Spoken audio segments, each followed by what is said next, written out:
ভোটের রেজাল্টের পরের দিনই একটা পোস্ট করেছিলাম রুবি জেনারেল হসপিটালের মোড়ে ভাঙচুরটা নিয়ে। আসলে অনেকেই এটা নিয়ে অনেক কথা লিখেছে, অনেকে গালিগালাজ করেছে ইনস্টাগ্রামের কমেন্ট বক্সে। তারা অতি ভদ্রলোক, তাই তাদের সকলকেই অনেক অনেক ধন্যবাদ জানাবো। কিন্তু আজকে কিছু কথা আমি অবশ্যই বলতে চাই। সেটা হলো, সেদিন যখন রুবি জেনারেল হসপিটালের মোড়ে আমি গেছিলাম, আমি একজন সাধারণ মানুষ হিসেবে আমার নিজস্ব কিছু পার্সোনাল কাজে গিয়েছিলাম।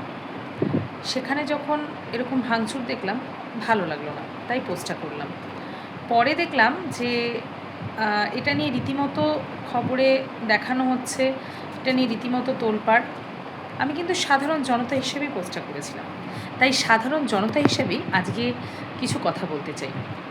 আমি কোনো পার্টির সমর্থক নই, তৃণমূল বা বিজেপি দুটো পার্টিকে আজ পর্যন্ত কোনো দিন আমি ভোট দিইনি।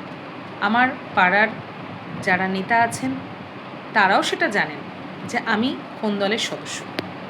প্রথম থেকে 18 বছর বয়স থেকে যে পার্টিকে ভোট দিয়ে এসেছি, সেই পার্টির মতাদর্শে বিশ্বাসী এবং তাদেরকেই ভোট দিই। কিছু মানুষ এই যে বলছেন না যে বিজেপিকে এনেছেন, বিজেপিকে এনেছেন, বিজেপিকে যারা এনেছেন তারা কিন্তু অধিকাংশই ধরে নিলাম বিজেপির সমর্থক নয়, ধরে নিলাম।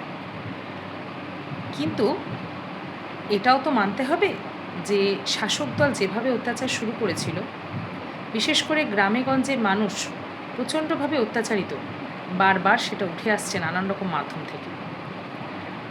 সেই অর্থে যদি বলেন যে এই সময় কোন দল এদেরকে দমন করতে পারবে, সেটা হয়তো এই মুহূর্তে বিজেপি।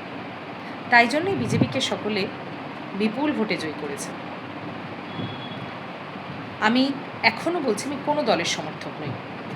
আমি সাধারণ জনতা হিসেবে এটাই চাইব, আমাদের মেয়েদের সিকিউরিটি, আমরা চাইব বেকার সমস্যা মিটুক, আমরা চাইব মূল্যবৃদ্ধি বন্ধ হোক, প্রত্যেকে আমরা ভালো থাকি। আমরা ভালো থাকলে তবেই তো রাজনীতি, রাজ্য সব কিছু ভালো থাকবে। তাই জন্য দলাদলি না করে একটু বুদ্ধি খাটিয়ে জিনিসগুলো ভাবুন, আর যাকে তাকে আকতাকু কথা না বলে একটু এবার মাথাটা খাটান।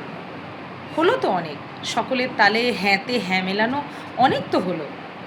এবার একটু নিজের বুদ্ধিটা খাটান আর অন্যকে কুকথা বলা থেকে বিরত হন।